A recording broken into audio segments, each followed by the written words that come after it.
So I was just walking through Kmart and I saw this watercolor set, watercolor art set. And somehow it came to the price of $8. That's $8 Australian. I don't know how many cents that would be in American, but that is pretty cheap. So let's see what we get here, hey? So for $8 Australian, we get 12 watercolor paint tubes that are at 12 milliliters each, 3 paintbrushes, a HB pencil, pencil sharpener, and a razor. What's this eraser like? And we also get a very, very cheap and light 6-tray paint mixing palette thing. And that seems to be incredible value without even considering it comes in its own little wooden box. Now that is incredible. I would pay $8 just for this wooden box. Nice little latch on it. That's amazing. What's it? Does all this junky paint and art stuff come out of it? Can I just keep the box? Seems to be glued down in there. It's rather well glued down. My cat is wreaking havoc on my room. Does this pencil sharpener work well? Seems to. Sealed aluminium paint tubes, aluminum paint tubes, whatever you, I don't know how you say it wherever you are. These brushes look like brushes. Anyway, I'm very curious as to what these paints are like.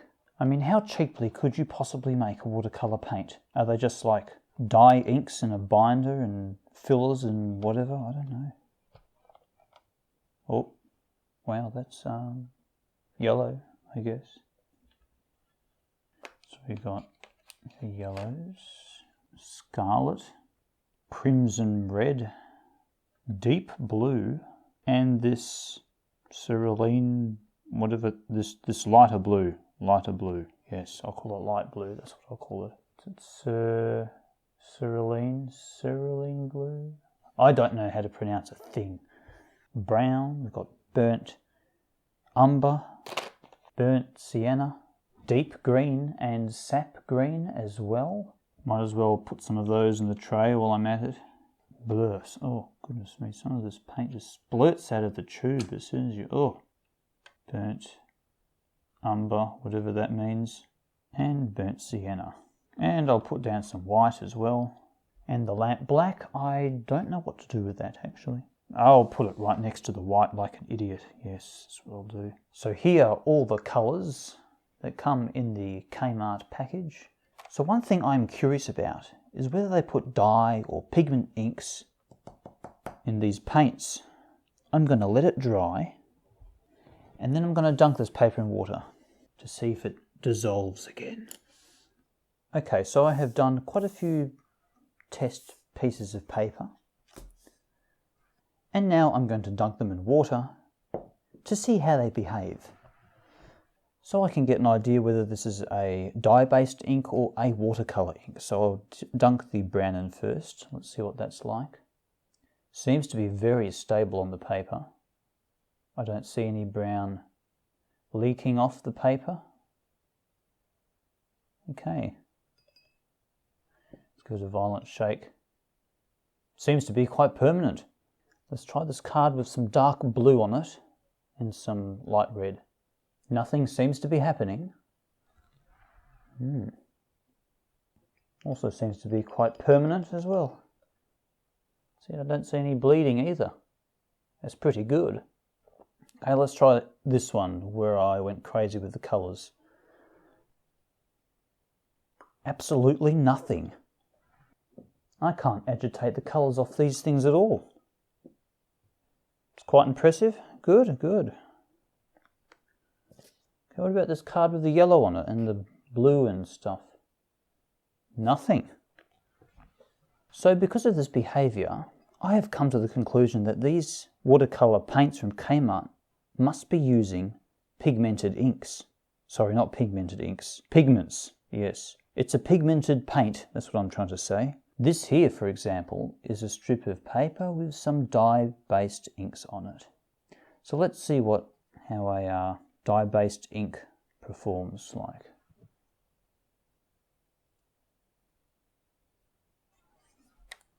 See what's happening there? Can you see how the ink is just dissolving back into the water? And then you can see afterwards, there's a massive colour difference there because the ink can just dissolve back into the water. Because pigmented inks, as I've probably explained many times before, or pigmented paints for that matter, are not actually water soluble. They're non-water soluble particles held in a water soluble binder of some kind, usually, for watercolour paints anyway. Whereas the colours in dye-based inks are water soluble themselves. Let's try out the blue, yeah?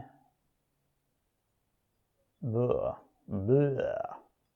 Now, if you're wondering why that's important, it's just that usually quality watercolour paints normally contain pigments instead of dyes. And pigments usually have vastly better light fastness as well. Although I have no idea about the light fastness of these things, they certainly don't come with a light fastness rating, do they? No. So there you go, a super cheap pigmented watercolour paint set for $8. Or maybe you could look at it as an $8 wooden box that comes with a free $8 paint set. $8, no, the paint set's free. No, that doesn't make, okay. But I suppose now we have to ask the question, are they any good? And there's only one way to find that out, isn't there? I'm going to have to draw something with them, no, paint something. I'm going to paint something with them, that's what I'm going to do. I have a watercolour sketchbook here, and I will only use what is in this box. So first I think I will do a quick sketch with a pencil, and then I will colour it in with these wonderfully cheap watercolour paints. Rubber, what's this rubber like? I haven't reviewed the rubber yet, hang on. My first impression is that it's very difficult to open. How much suffering do I have to go through to get a rubber out of its plastic packaging? Oh yeah, that's more like it. Well, it works. And we'll get to it, yeah? Do I sound enthusiastic enough for you? Hello, I'm back after many hours of experimentation with these cheap watercolours. And now I have some things to say. So I did 3 watercolour pieces. And the first one, as I said earlier, was one that I really attempted to try only using the materials within this set. So initially I just did a bit of a pencil sketch, and then I started colouring it in. The pencil sharpener worked well, the rubber worked well, so that was all good. But then it got to the painting, and I quickly discovered that these brushes, I do not like these brushes. These brushes are very stiff for watercolour brushes. I'm also used to brushes that are round, that come down to a point. These ones do not come down to a point, they're more like a straight kind of cylinder of a brush. So it's very difficult to get any detail at all. Plus they don't hold a lot of water. So I don't know why they put these brushes in here. Maybe they didn't think it through. It feels a lot more like an acrylic paintbrush. I think they would work very well as acrylic paint brushes, actually. This brush here has got little hairs sticking out from it, for example. That wasn't trimmed back or something. They're just very cheap. But I did persevere with those brushes for quite some time, even though they are not what I want out of a brush. Because they don't come down to a fine point, it was impossible to get any detail out of them. So I think at the very end of this weird little bit of art I made here, I just decided to grab a fine liner and put a bit of an outline around all the forms, just to make it all come together, really. I didn't like it. So just like a bad builder who blames his tools, I decided to blame the paintbrush for all of my problems, and then I decided to move on to another piece. This time I used a proper quality nylon watercolour brush, a Master's Point by Neef. It's a size 8 brush, and it also comes down to a very fine point. So even though it's size 8, you can still get very good details out of it. You can see the point it comes down to when it's wet. So this was actually white when I started. The pigment stained the paintbrush. So now, while using this new paintbrush, I started a new piece of art, if I can call it that. I started it with a pencil sketch, and I started using the Neef Master's Point. Now I was mixing colours, and it was a lot of fun. Yeah, so when I was using this new watercolor brush, I was quick to discover that this paint, it's not very vibrant, to be honest. It's like you can get intense colors out of it if you really try, but you basically have to use it straight out of the tube without mixing any water into it. And then it no longer becomes a watercolor. It's then more of a gouache, I suppose. But then also it's slightly too transparent to be a gouache. So, and if you do add enough pigment to your brush to get a good level of intensity from the pigments, something very strange happens to a proper watercolor brush, which I haven't seen before in watercolors. It like fills up the brush, like makes it fat with its goop. I'll probably just have to give you a demonstration to show you what I mean. So here I have some black, right? So you get some water. So let's add a fair amount of black pigment. Let's mix the black pigment with the water. So it looks like that. That looks very black. Now after I've tried to get it really black, look at the state of this brush. It's all deformed, sticky and goopy. See? That's not what you want at all. It's watercolor. It's meant to be colorful water, not a sticky paint. So let's add some more water to it then to get rid of that sticky effect. But how much more water will I have to keep on adding to it to... Okay, now we're getting there. Now the brush has the right shape about it. So let's see how black this is. It's not very black at all, is it? That's not black. And basically every color is like that. As soon as you add enough water so it can behave like a watercolor, like it says on the paint tube, the colors just aren't very vibrant at all. Now let's do a comparison with this cheap Montmartre watercolor set. I'm going to add some black to the brush. There we go. Let's have a look at that brush. Yep, that is the shape that it should be, the shape of a wet watercolor brush. There we go.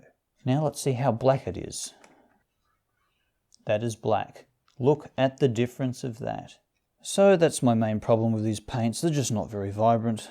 They're just dull, hard to work with. I even let them dry a bit, you know, in a few little blobs here and there. And then I could reactivate it with water and then paint with it, but that didn't increase the vibrancy of the thing either. So I still had to keep on adding water to it until it behaved like a proper watercolor, and then it was no longer colorful. They're not very good watercolors, really. I mean, what do you expect for $8? But also the Montmartre water pan set also cost about $8, and the vibrancy of those pigments is a lot higher. I guess they extracted the value out of the paints and they put it into the wooden box, because that wooden box is pretty nice. $8. The paintbrush I'm painting with actually costs slightly more than that, I think. Yeah, that's a nice paintbrush. So my third little piece here, I decided to demonstrate the difference in vibrancy of the colours from the Montmartre $8 set and the Kmart $8 tube set. So I did a bit of a sketch with a Curtake number 24 brush pen. Pretty nice brush pen that makes some very dark inky lines. Quite foolishly, the scene I drew didn't actually demand for very vibrant colours anyway, so that wasn't the best idea. I just drew whatever came to mind, as always. So anyway, the Kmart watercolour tube set is on the left hand side, and the Montmartre, or Montmartre, however you pronounce it, is on the right hand side. Now while painting this piece, somewhere up on the cave wall I discovered that, as I've mentioned before, you can almost use this as a gouache paint. Only then you can get enough vibrancy out of it. But it does take a long time to dry though, so that's why there's a piece of rock there in between the pipes that is particularly dark. Now the tree in the background on the left hand side, that took a long time to actually put down on the paper. It took multiple strokes of very thick dry paint to actually try and overpower the lightish and darkish greens I had already put down. I mean, it must be pretty bad if you've got to almost use pure watercolor paint to overpower light green. Just wasn't doing it. But I persevered and it eventually worked. I find the reds also in these Kmart watercolors to be rather cool looking, I guess. I think that's right. But all the colors are a bit dull. It's hard to get intense colors. Like the guy about to grab the spanner here on the left hand side. This is about as intense as a red you could possibly get. But these reds here are usually what you end up getting. And then I switched back to the good old Montmartre, which is basically the same price. I just mentioned it before 100 times. The reds are a lot more vibrant. They look like a real red kind of colour, you know. The yellows are more intense, the browns are more intense, the greens. When I was doing that tree in the background on the Montmartre side, putting brown down over the top of the green and the blue, it's just so easy. And I did it when it was really wet as well. So the pigments in these are just so much more intense, even after diluting them severely with a very wet brush. This tree here. There's another difference between these two cheap paints as well. The Montmartre ones, slightly more opaque. I mean, I would have expected it would be the other way around because this is a pan set basically. But you can see here, even in the yellow is actually covering over the black lines of the brush pen a little bit. See, the blacks are not as intense because the yellow has covered it slightly, so that was interesting too, especially down here too. There you go. So what do I think of these watercolors? Well, in conclusion, I would have to say that they were a waste of money, even for $8. Except that they come with a great box. That's a great wooden box. No, I bought an $8 wooden box. That's what I actually bought. I didn't buy watercolor paints. The watercolor paints were free, so they're excellent value. I've changed my mind. Wooden box, $8. And that comes with a free little ornamental watercolor set. Because with these watercolors, I can't put enough water in the colors and keep the colors at the same time. You know what I'm saying? These watercolors don't contain enough water or color. Yeah, that's what it is. But maybe, one last experiment I'm still very curious about. Maybe they're not watercolors. Maybe somewhere along the line, out of the Chinese factory, they were mislabeled as watercolors. Maybe they're more gouache paints or something. Because despite all my efforts, this is just not very vibrant, you know? Like, I really tried to make it really blue here, and I left it a little while, and then it just faded into the paper, and you go, oh yuck, it's just so dull, you know? So let's give these watercolor paints a really unfair advantage. I have these paints here. They've been sitting here in this little tray for about 3 days, and they're still not dry, but the colors should be vastly more intense. So let's just see if I can use it as some gouache paint. Just scoop it up and plaster it on the paper. Oh yes, it's covering the marker lines that I had made. Here's a great big goop of paint. Let's just layer that down. Maybe this is their true calling. And let's see if I can paint a brown tree over the top. Oh, that did not go too well. Maybe a darker brown.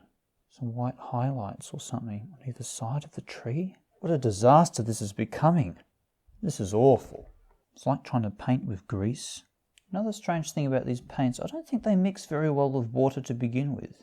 Like, I can put some on my brush like this, and then I can get a jar of water. I can put it in the water.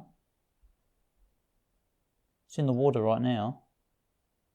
What's happening? Nothing. I can paint it on the inside of the glass.